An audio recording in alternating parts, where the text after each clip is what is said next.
be starting. So just record na lang no our class. So as agreed with you guys, we'll just have a refresher course for regression analysis before going to chapter 5. So can you see my PowerPoint slide? Yes, sir. Yes, sir. Okay. So congratulations, no, you're able to surpass the basic concept of economics, supply and demand, as well as elasticity.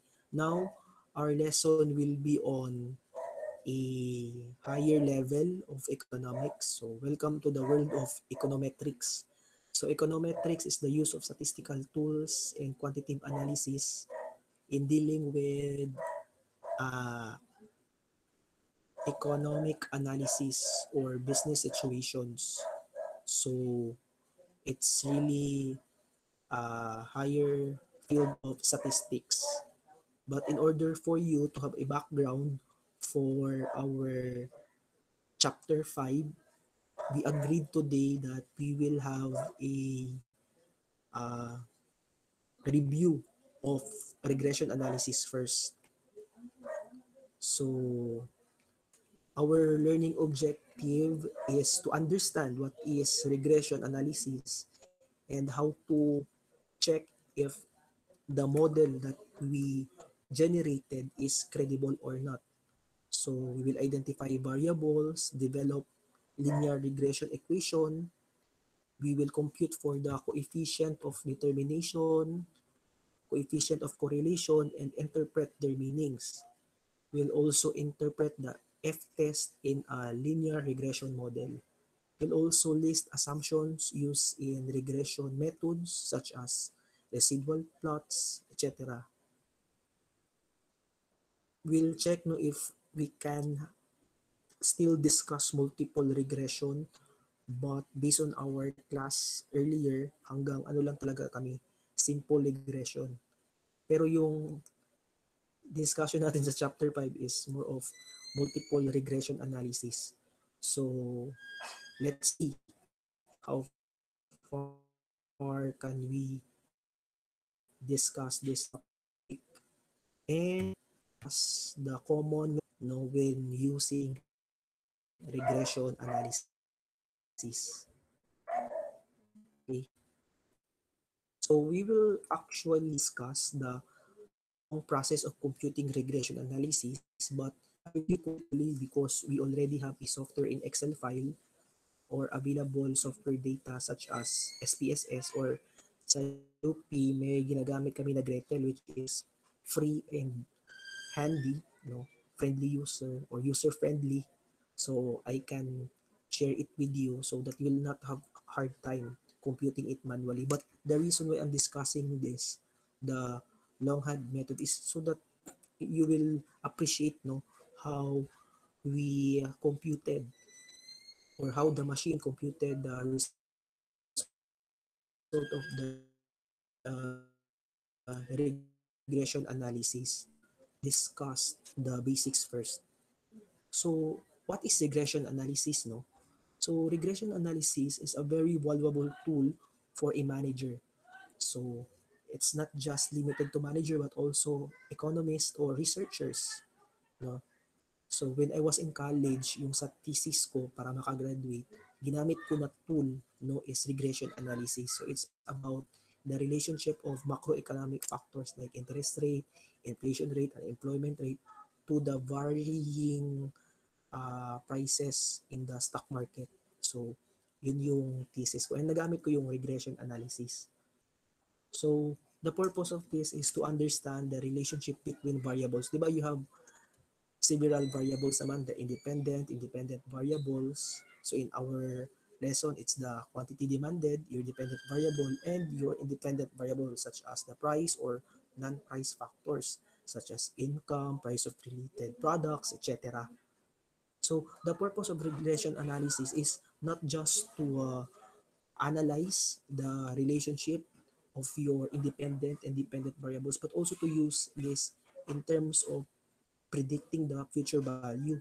So we'll be using this to um, forecast your dependent variable, or your, in the case of our book, demand. That's why chapter 5 is called estimating demand and forecasting, because regression analysis can be a good tool in uh, knowing your quantity demanded, or it could be your output, whatever variable that is needed in your analysis.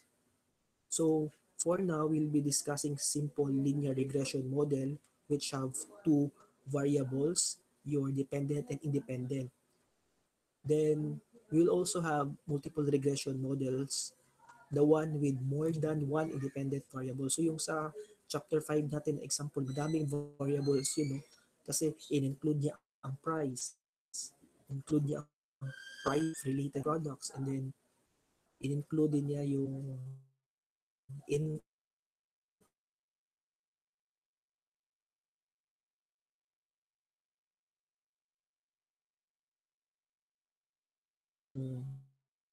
variable mo is isa as your dependent variable. So para siya yung quantity demanded din, own price elasticity na topic natin. So ito yung introduction of a regression analysis. So think of the demand function wherein you have quantity demanded as your dependent variable and your price and non-price factors as your independent variable. So again, if you have just one independent variable, that is what we call simple regression. But if you have more than one independent variables, so that is what we call multiple regression. So in this particular topic, because we want to forecast your dependent variable, we have other names, no, for the independent variables. So the other term for your dependent variable is what we call the response variable, and the other term for your independent variables are explanatory or predictor variable, because these variables are used to predict the value of your dependent variable. And in order for us to understand it, we will be using a scatter diagram or a scatter plot. Usually in a scatter plot, the independent variable is placed on the x-axis while the dependent variable is normally plotted on the y-axis. So bakit sinasabi na normally plotted? Kasi sa economics, hindi kasi siya normal, di ba? It's really abnormal kasi yung price mo, which is an independent variable, is placed on the y-axis when in fact it should be placed in the x-axis. Same also with your quantity demanded, which is a dependent variable. But for this basic refresher course, our price or our sales will be placed or plotted in the y-axis. Okay? Kasi hindi man ito economics na subject. So suppose we have a sample firm and we call it AAA construction. So the business of AAA construction is renovation of whole homes. No? So that is their main business. And the dollar volume of renovation work is the dependent on the area payroll. So in this case, you have this data, AAA sales in $100,000, 6, 8, 9, and so on and so forth. And we also have a local payroll, no, in 100 million of dollars. So you have 3, 4, 6, varying at 4, 2, and 5. Now, let me ask you, which variable here is the dependent and independent variable? Which one is the dependent? Sales, sir.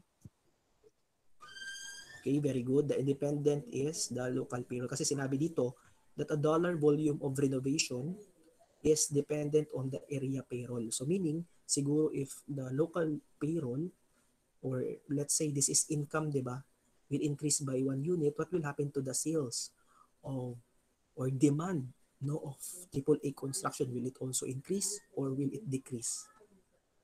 Kasi dito pa lang sa mga data na nakita natin, unlike dun sa mga examples natin sa demand natin na schedule na very linear, ito medyo abnormal talaga kasi iba-iba yung kanyang variables na if we will plot it, no, in a scatter plot, let's see kung ano yung kanyang magiging uh, itsura. So para siyang ganito.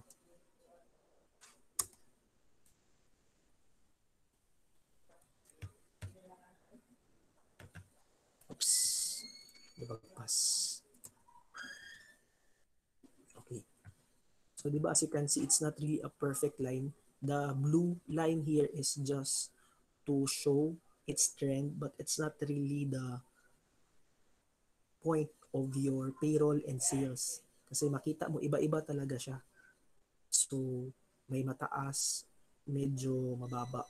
So, if your payroll is at $200 million, your sales is at $400 million. Pero may times na kapag yung ano mo, payroll mo is at $400 million, your sales will be somewhere between 4 and 6. So this is what we call a scatter plot. So what we're saying here, that is somehow the payroll or income has a positive relationship with the demand or the sales, but it's not perfectly linear, right? So in a simple linear regression models are used to test the relationship between a variable. So in this particular case, we have this y is equals to beta 0 plus beta 1 x plus random error. So let us relate this with a linear equation function. So in a linear equation function, what is again the formula or equation of a line? Y is equals to what? Mx plus b, or it could be b plus mx. So kasi parehas lang yan siya. So yung kaibahan lang dito is that we represent na the beta, no, instead of the common b, pero more or less parehas lang yan siya. This is still your intercept, the beta 0. Your beta 1 is your coefficient, which is what? Equivalent to your slope. Now, in regression analysis, unlike here in a simple linear equation of a line, your slope is equivalent already to your elasticity. And then we have here x, which is the independent variable, which is, as what we've said, there is also another word for your independent variable in terms of simple linear regression, and we call that one the predictor or explanatory variable. And similarly, your y is your dependent variable, which is also called what? Your response variable. So the difference only between the two function is the existence of e, or we call it the random error. So ano ba yung random error? So as you can see here, diba, this is a perfect line, the blue line that you see. So if this is a perfect line, this should be what? Y is equals to mx plus b. But because there's a presence of scatteredness in our data, there is now what we call an error. And we want to measure how far the error from the true line. The blue is the true line. And in order for us to know the variance or distance between the true line and your error or your actual points, then we compute for the error. So this one is error. This one is error. Ayan, error. So, now if you want to use regression analysis, the formula of your function in a regression equation will now be y is equals to beta 0 plus beta 1 x, your independent variable, plus the existence of your error. So this will make it different from the simple linear regression or linear equation slash function. So I hope that is clear. Now, when we talk about the true line, we are also talking about the true values of a slope and intercepts, which are not known. So if you want to estimate it, you can also write this in this way. No, the predicted y is equals to b0 plus bx. So this is the same with the equation that we write earlier, where is equals to b0 plus beta 1x plus error. So yung kulang lang dito, dapat may error, dapat yan lagi. No, because this is regression analysis, which is part of inferential statistics, and inferential statistics employs probability, and when there is probability, you cannot assure 100% accuracy because you are just estimating. So that is why you have the presence of error. Okay, so you can see here that the formula predicted y is the predicted value of y. B0 is the estimate of your beta 0, and B1 is the estimate of your beta 1. So how do we start now with the regression analysis? So let us plug in the values. So we have y, which is your sales or demand of construction. Then the area payroll is actually your income, no, para hindi kayo malito. So again, in figure 1, we have error, which is equals to your actual y minus your estimate y. So if you will go back here in our slide, we see here this error. So actually this error is equals to your actual value of y, which is plotted here in this blue line, minus the predicted y, which we will generate later on.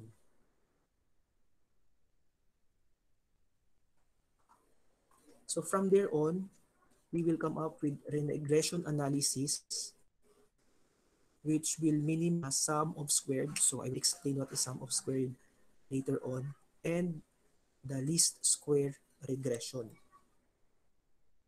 So again, this is our formula.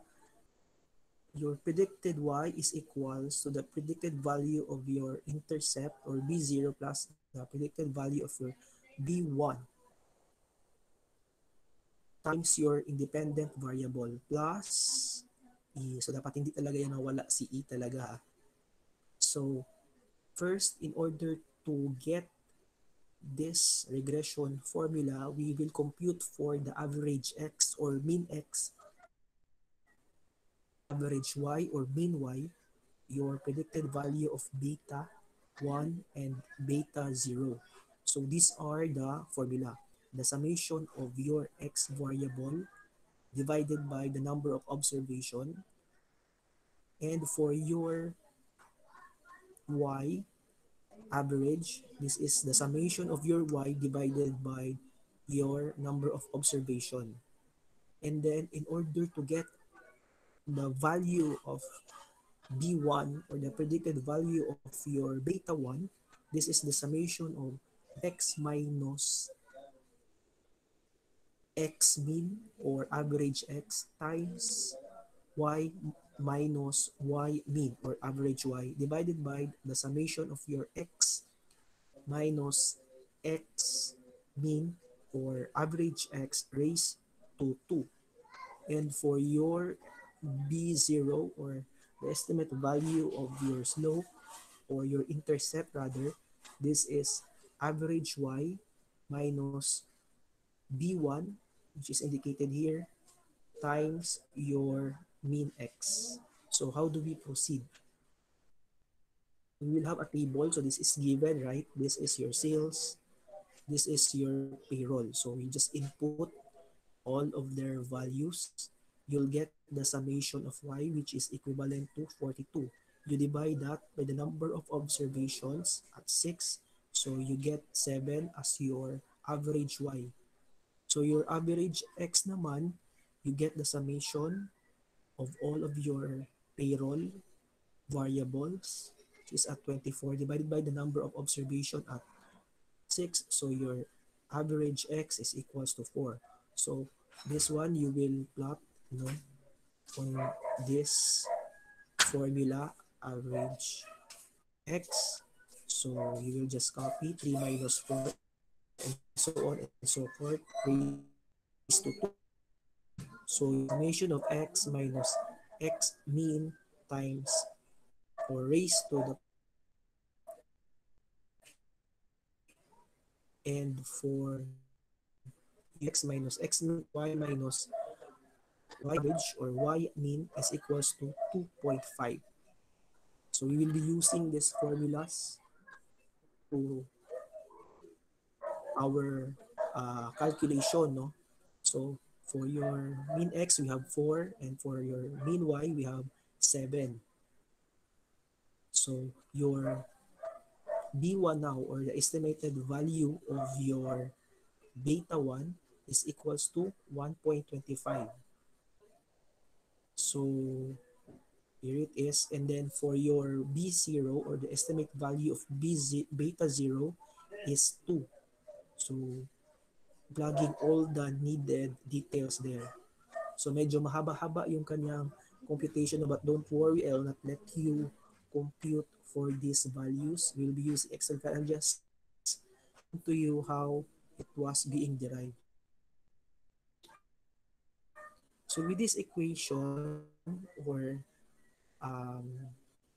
results, we can generate predicted y is now 2 plus 1.25x. So we got 2 from B0 na formula and 1.25 for B1. Kasi this is ano, diba? Predicted y is equals to B0 plus B1 or variable. Example sa table natin, ang nakalagay lang dito is for our independent variables 3, 4, 4, 2, 5. How about if sabihin natin 12? Ano yung magiging estimated or forecasted sales niya? So we will use the what? The formula. So the predicted value of y is equals to 2 plus 1.2512. What is the answer? Your predicted y is equals to 2 plus, what is 1.25 times 12? Can you help me answer? 1.25 times 12. 15. 15, sir. Okay, very good. So this is 2 plus, oops, sorry. 2 plus 15. So I really have a hard time, no, of my drawing pen at the bottom part. So 15. So therefore, your predicted y is equals to 17. Or if you will equate this into 100,000, 7 is that 17 times 100? Siguro mga 170,000 sales. So that will be the forecasted sales. Now we have example here. What if your payroll will be 600 million? So you will just put it in our equation. So kasi yung equation natin is in simplest form. So we have to simplify also the 600 million. So divide it by 100 million. Yun yung nakalagay kanina, di ba, sa data. So magiging 6 siya. So that is equivalent to 9.5 or i-multiply mo na naman by 100 million. That is 950 million. So yan yung importance ng regression analysis. You will be able to come up with forecast or the prediction or estimated value of your Y.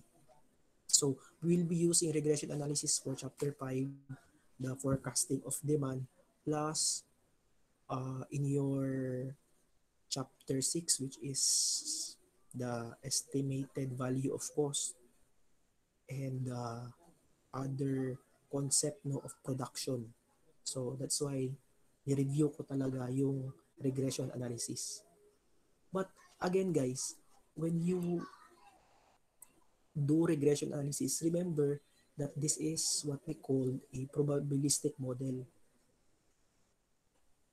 Meaning, there's a probability that we need to assess if the regression model is accurate or not. That is why we need to assess our model if they are credible or not. And one way of doing that is to check if how helpful is the model in predicting Y. So in order to do that, we have measures of variability or vulnerability, that is by computing SST, SSE, and SSR. So SST daw measures the variability about the mean or the average. SSE measures the variability of the regression line, and SSR measures the variability that is explained by the model. So ano ba yung mga ibig sabihin? We can define that in formula. So SST means, ito yung SST, sum of square total. Yung SSE naman is the sum square error, and the SSR is what we call the sum of square regression. So by the name itself, yung sum of square error measures the variability or the credibility of your actual Y and the predicted Y. Dito naman sa sum of square regression, mini-measure niya yung credibility ng predicted Y and the average Y. So if you will add these two, yung SSE plus SSR, that will give you SST, or this one, which will check the credibility of your average Y and your actual Y. So just like how we computed for the regression formula, we also compute for these three measures. So here, we can compute for the SST. So the same lang yung process. So we get SST as 22.5, yung SSE naman is 6.85, and yung SSR is 15.625. So notice that if you will add these two, this will give you this answer, 22.5. So here we can say that the SST for AAA construction is 22, which is the summation of SSE and SSR.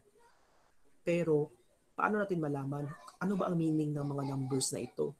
What is the relationship of these items to our regression?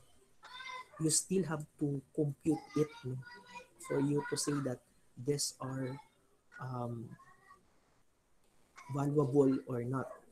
So in order to do that, you will compute for what we call the coefficient of determination. So the coefficient of determination, or what we call R squared, ang meaning kasi ng R dito is residual. So that is SSR over SST, or yung formula niya could be 1 minus SST over SST. So parehas yan sila ng result. So in this case, if we will use this first equation, SSR over SST, that will give you 69%. So ano ibig sabihin ng 69%? 69% of the variability and y is explained by the regression equation, meaning the credibility of our equation here, which is this one, you know, our credibility for this equation is what? Ito.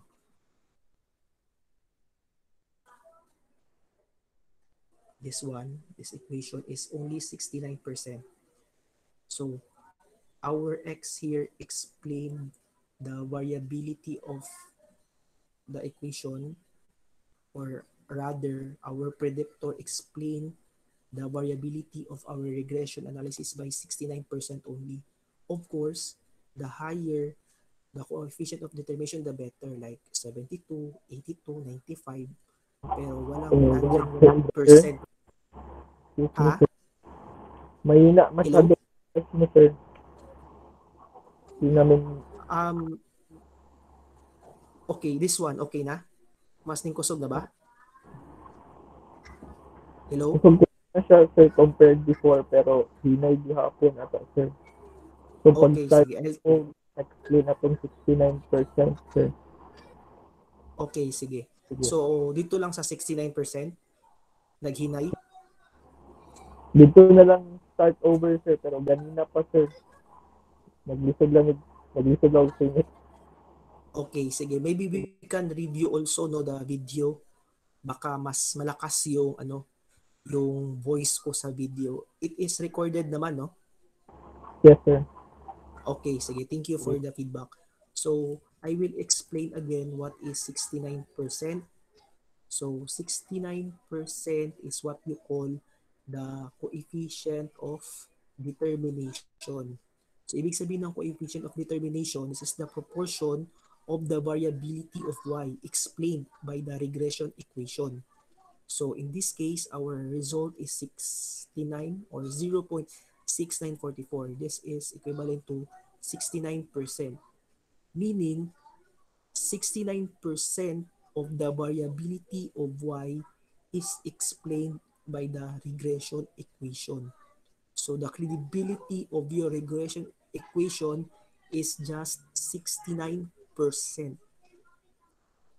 Well, if you want to have a higher reliability or credibility, it should be higher, like 80% or 95%. Pero wala namang 100%. Na-gets mo ba kung ano ibig sabihin ng 69%?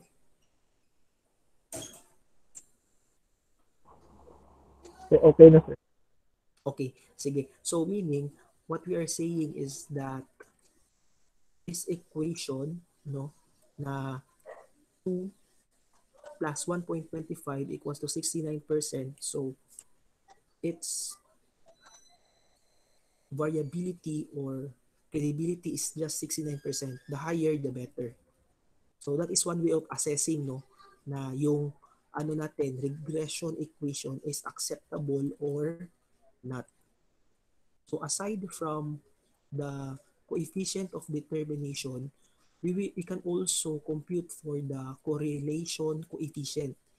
And the correlation coefficient is an expression of the strength of a linear relationship. So the result could be positive 1 or negative 1.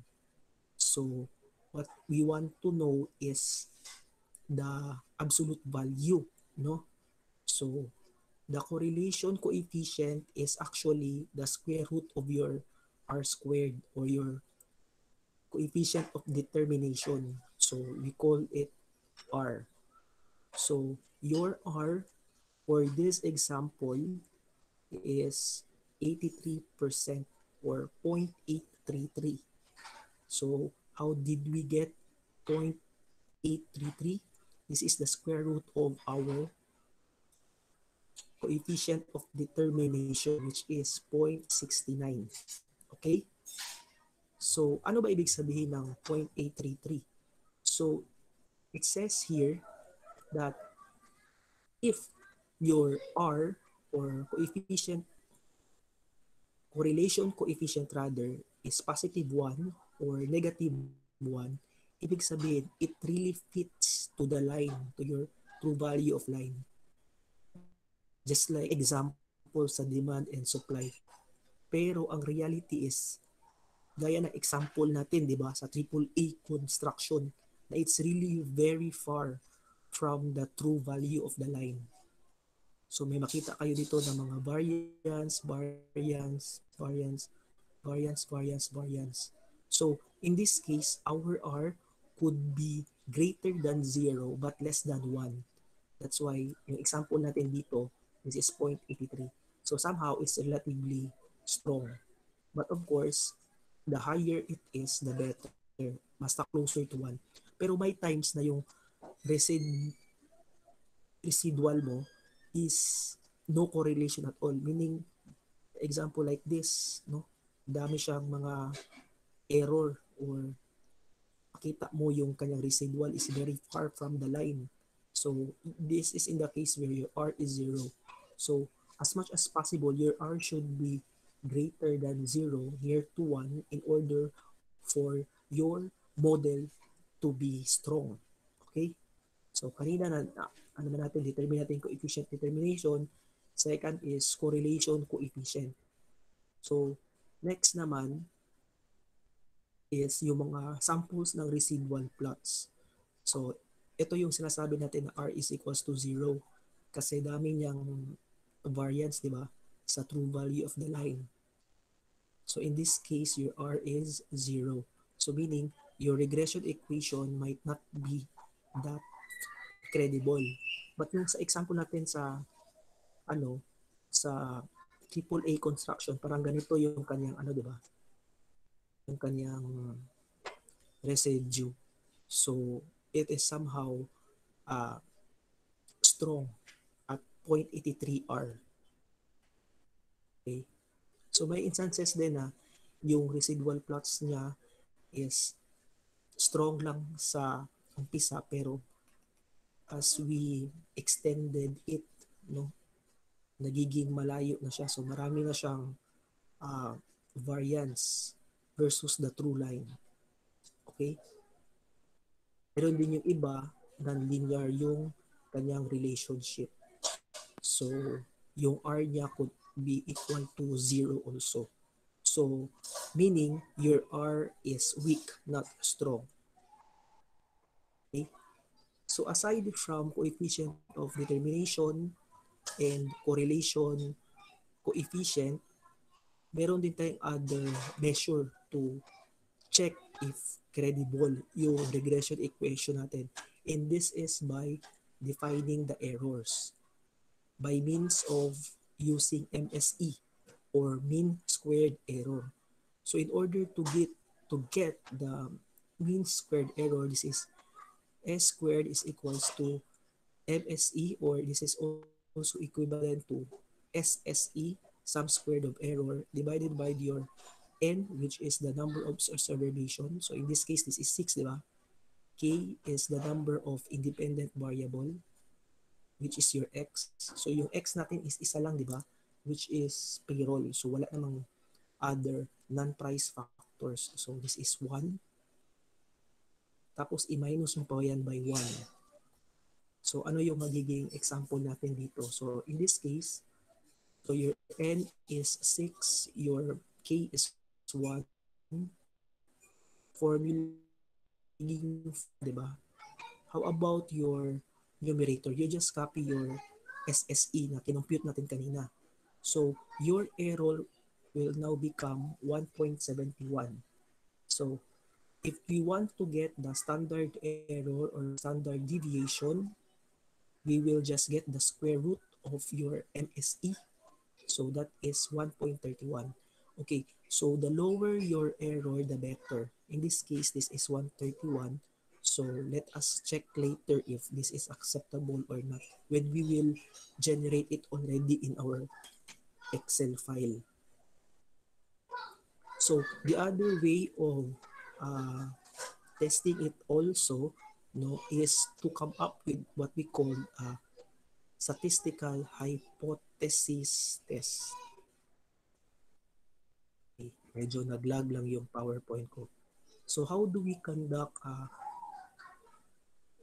model for significance, or what we call the hypothesis test. First, we will start with a general equation of the line, which is what I have discussed earlier. This is y is equals to beta 0 plus beta 1 x plus error. Now, you will have some assumptions. Your first assumption is that your beta, this one, is equals to 0. So if it is equals to 0, it means that there is no relationship between y and x. Otherwise, if beta is not equal to 0, meaning it could be 1 or any other number, then there is a linear relationship. Okay? So, in this case, the null hypothesis, which is this one, can be rejected and we will have a proven relationship. So, in this case, we will be using the F statistic. So, later on, I will discuss what is an F statistics.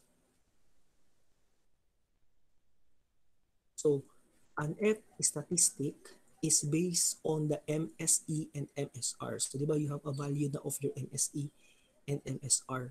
So, MSR is computed as SSR divided by K, or the number of independent variables in the model. In our model, how many independent variable we have? Di ba isa lang, which is payroll. So, we will be computing it as K is equals to 1. So, an F statistic again can be computed as follow. F is equal to MSR over MSE. And then, we will have a description. No? We can describe that F distribution will be as follows. First, we have the degrees of freedom for the numerator. And second is the degrees of freedom for the denominator. So how can we find it? For the numerator, you will use degree of freedom 1, which is the number of your independent variable. In this case, we have 1 lang, di ba? And then, second is the degree of freedom 2, which is your number of observation, which is 6 minus k, 1 minus 1. So this is 4.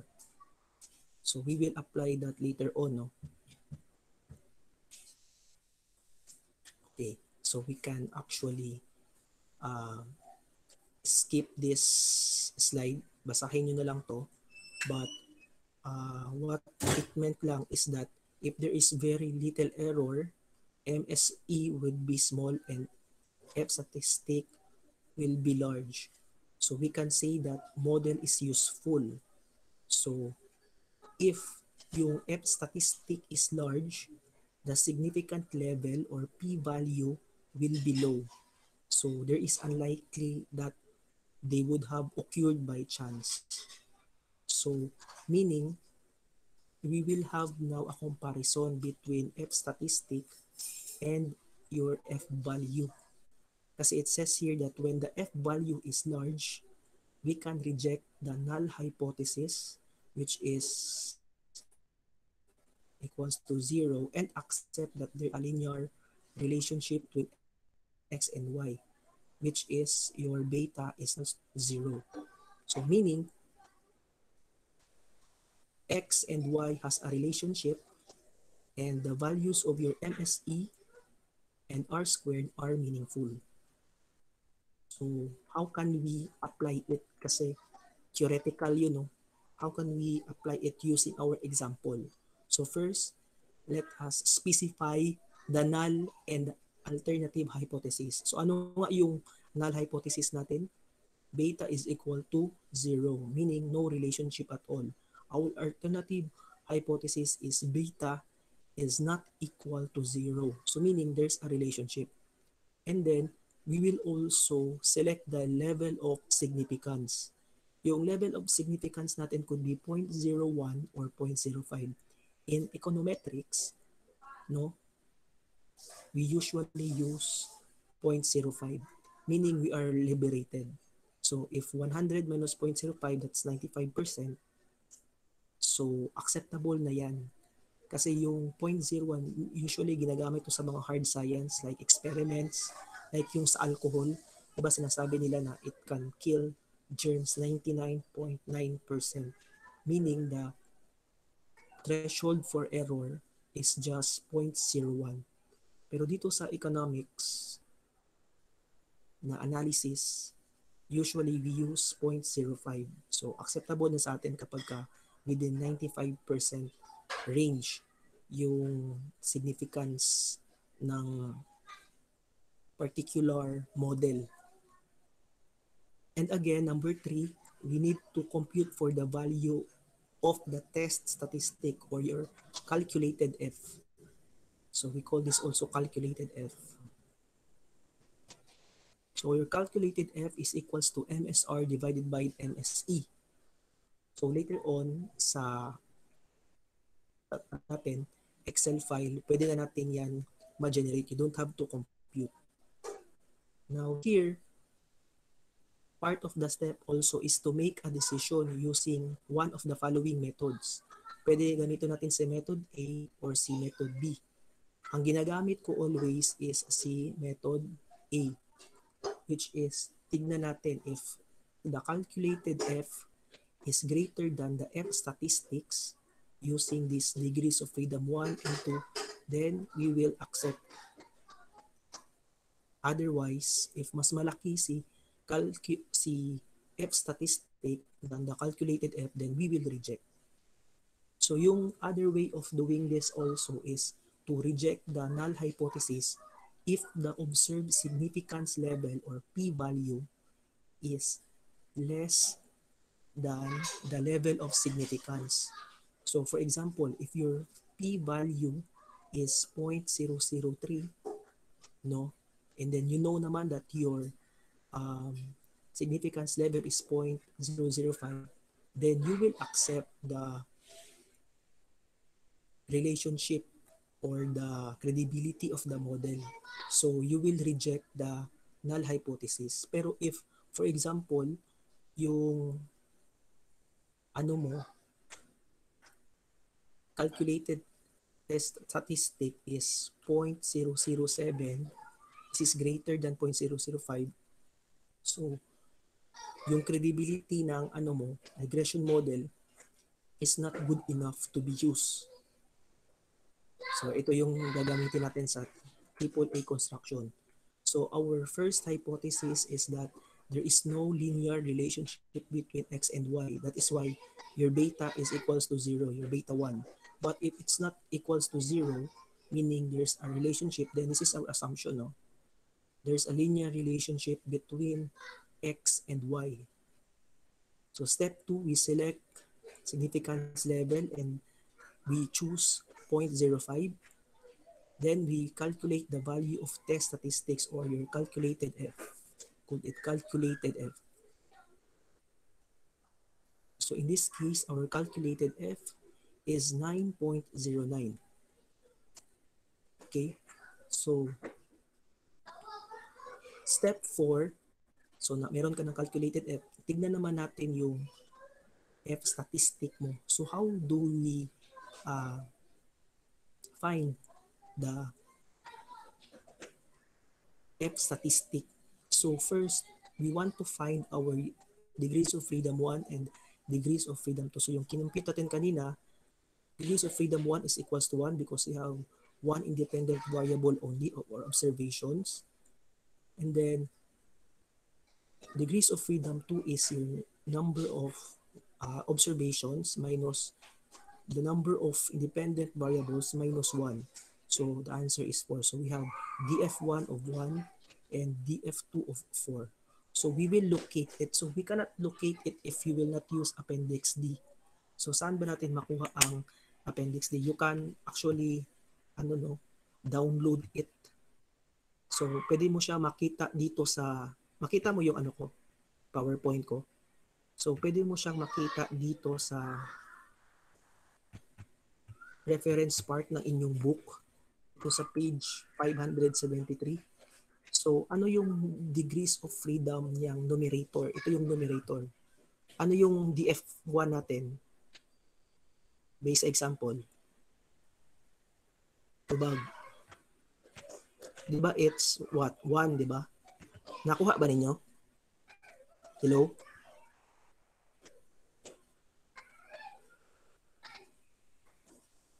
Hello guys?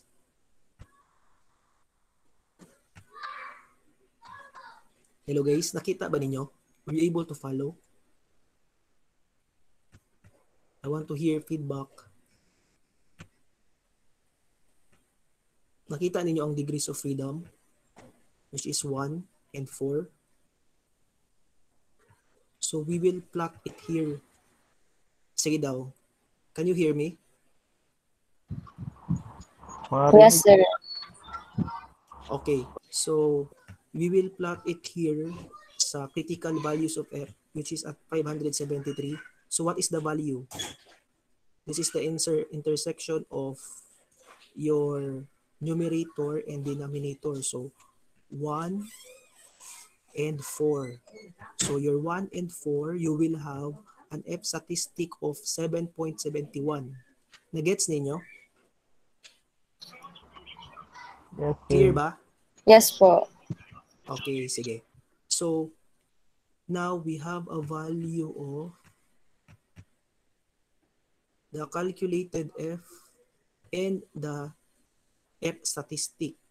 So, di ba, ang ato ang rule is what? If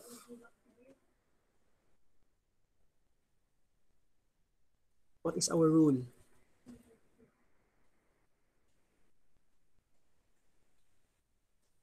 If the calculated F is greater than your F statistic, you will reject the null hypothesis and accept the alternative hypothesis. So in this case, we reject the null hypothesis because your calculated F is greater than your F statistics. So ano bang ibig sabihin yan? No? So if you have a normal distribution like this, so you can see that it's really skewed more to the right. If your significance level or p-value is at 0.05, your calculated F is somewhere here in the blue portion, meaning your model is accurate or credible. Kasi ang iyuhang borderline sa F statistics is nasa 7.71. Now what if your F statistics is 6? Or rather your calculated F is 6, 5, 4, 3, 2, 1. So you will accept the null hypothesis and reject the alternative kasi meaning there is no relationship. But because there is a relationship nga, so we reject the null hypothesis and accept the alternative hypothesis. So yung formula natin na y is equals to 2 plus 1.25x is a good na regression model. So in this case, we see and conclude that there is a significant relationship, statistically significant relationship between x and y. So the R squared value or the residual value is 69%, which means that about 69% of the variability of y is explained by the local payroll. So we will use that particular function. Now, let's extend a little lang because you want me to compute it using using Excel file para madali. Gusto ninyo? Okay, sir. Okay, sige. So, let us have an exercise, no? So, may kinompute na kasi kami kanina sa other class, so anuhan ko lang, baguhin ko lang. So, erase muna.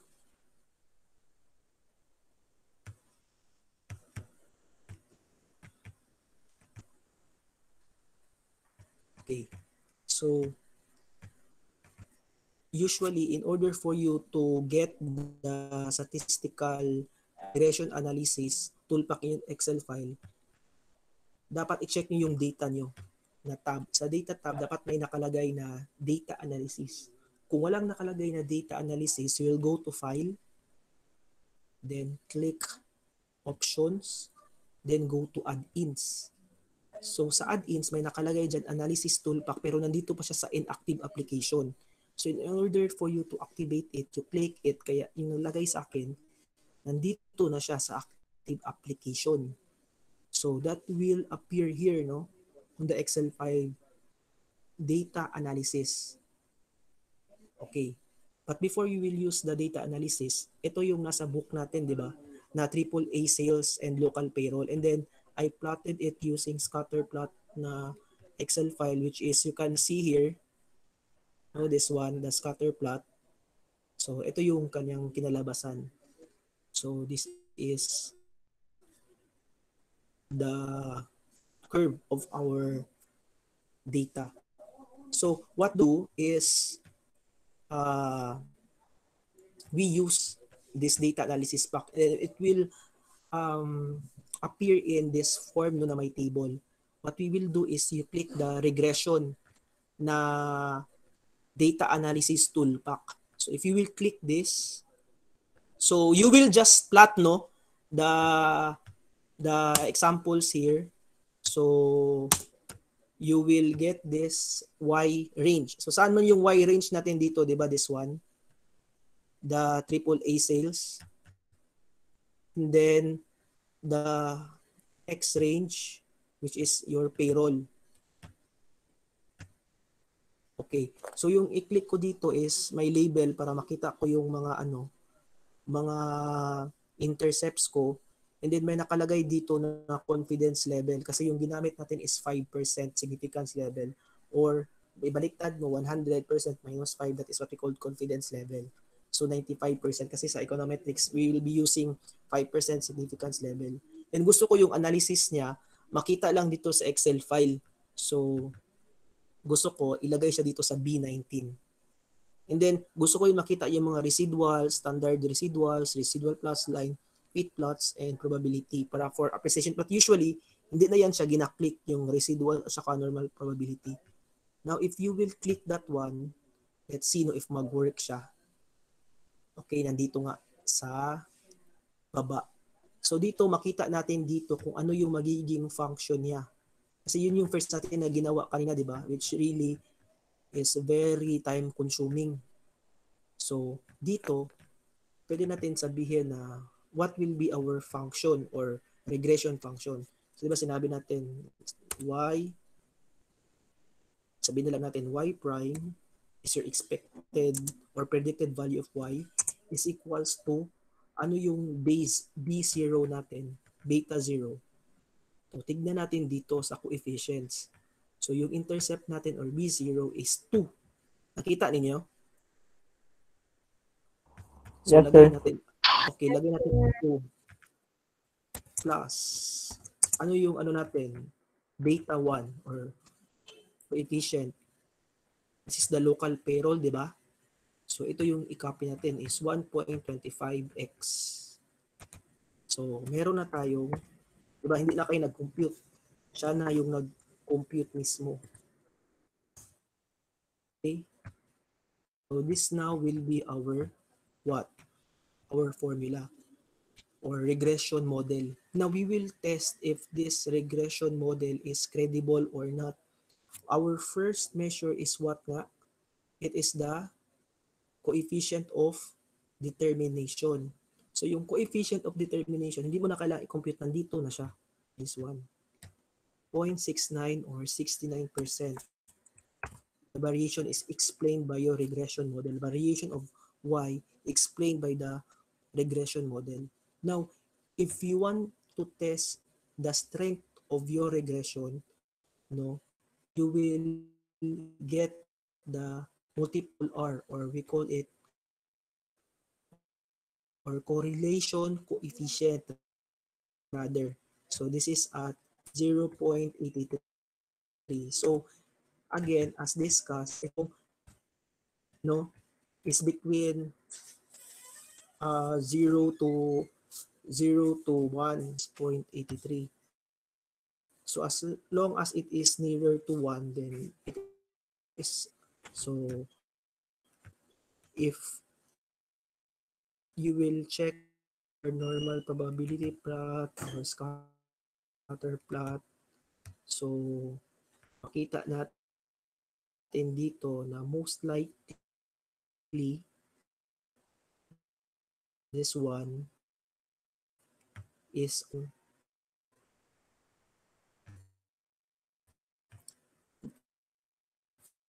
the relationship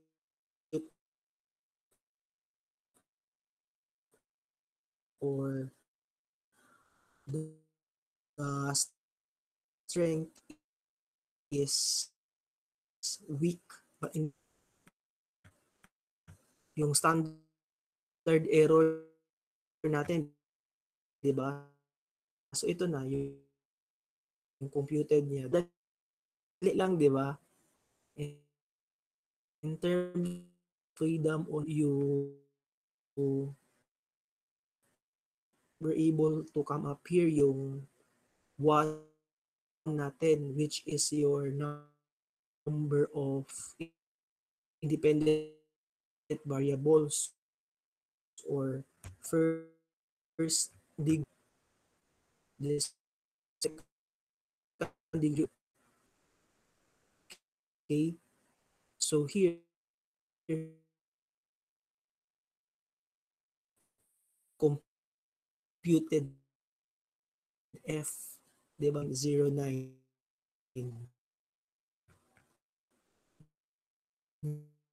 ninyo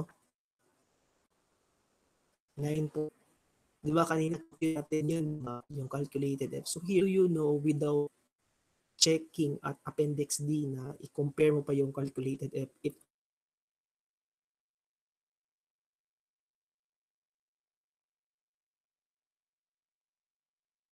or not. So the shortcut is tignan mo yung significance f. If your significance level is 5, and so our model is acceptable.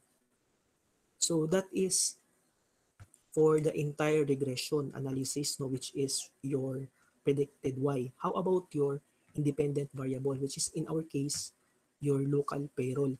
How do we know if it is statistically significant or not, so that we can accept it? We will look at the t-stat. Your t-stat is the same with your f. So we called it sometimes test statistics. This one is f statistic. So we will assess it. If your t-stat is greater than 2, normally that is statistically significant, and your p-value is most likely lesser than your significance level at 0.05. So at this case, this is also accepted. Okay, so clear ba sa inyo yung regression analysis? So mas madali lang, di ba?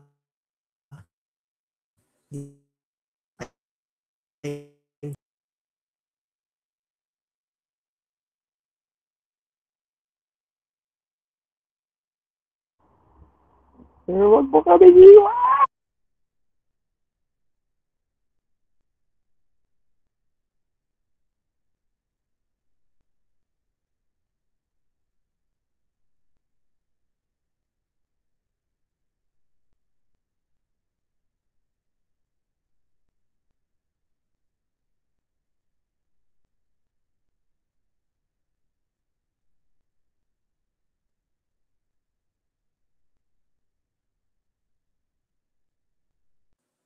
Hello guys, nawala ako. Asa ba ako nawala, Dapita? Hello?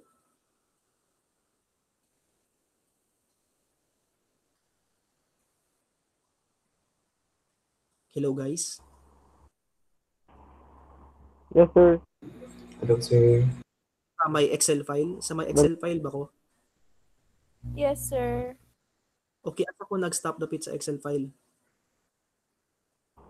Kung nangutana ka sa mo, sir, is mas dali ba? Or dali lang ba?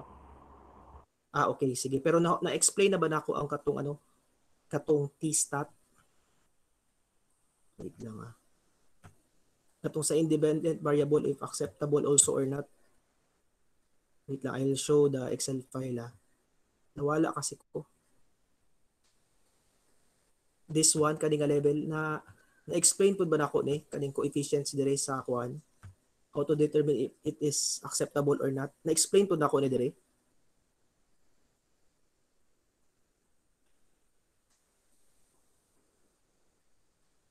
Hello?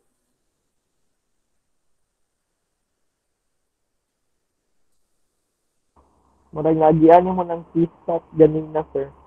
Okay.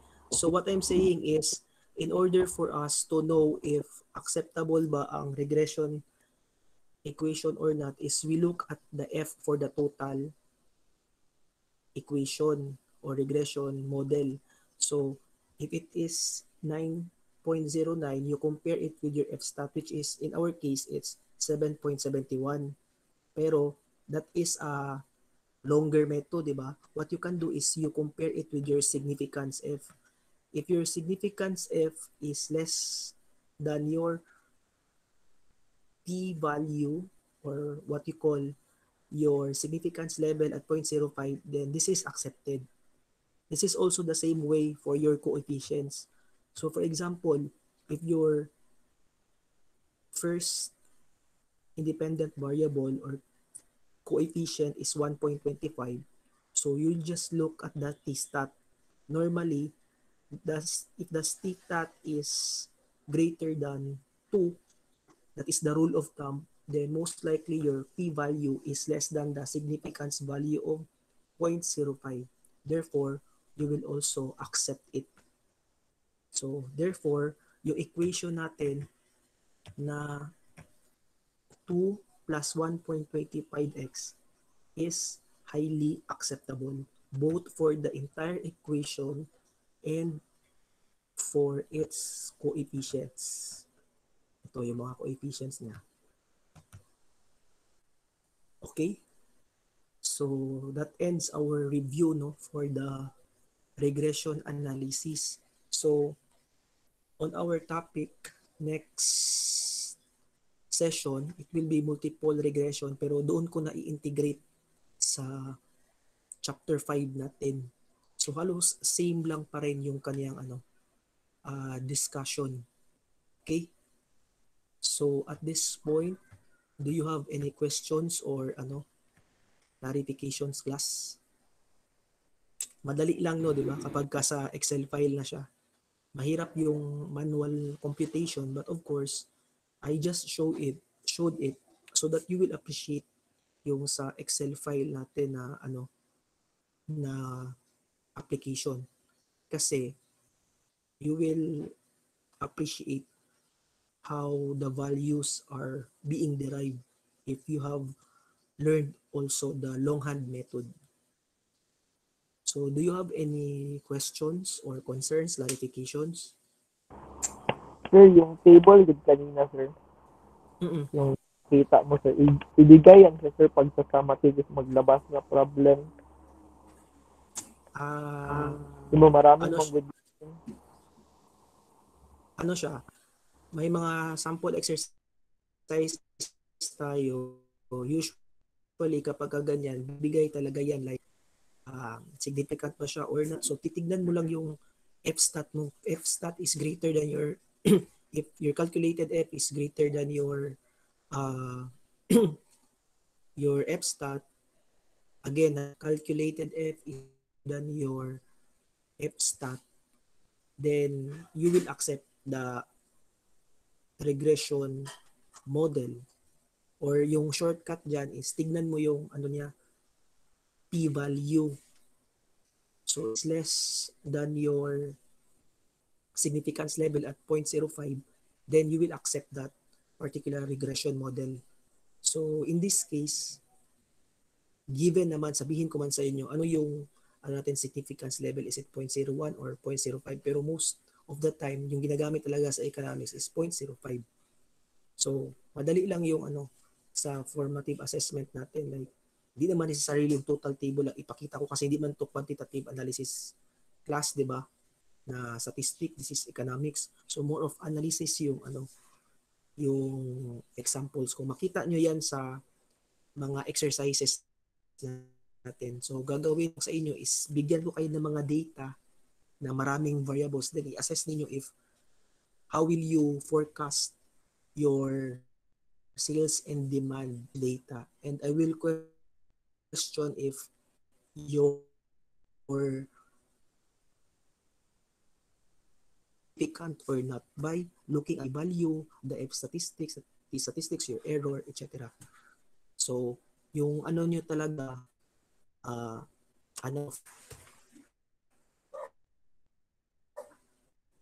na understand man, Jaira. So, related with the tables, kasi hindi ko yan ilagay sa exam. More of analysis.